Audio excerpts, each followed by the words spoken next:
what are sliders and trending audios in Islamic Audiobooks app. On the main screen, you will notice some information on the top screen which is relevant to the application with regards to upgrades, new features, and any other information which you might find useful. These sliders are auto-scrollable. However, if you like to access, you can just left swipe and you will see ayat of the day, which is a new ayat from Quran every day. And then we have hadith of the day, which is a new hadith every day from hadith. And then finally we have dua of the day, which is a new dua every day from Askar.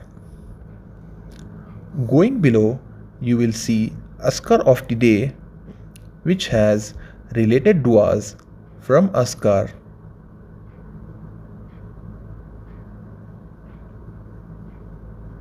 These are changed after every 24 hours.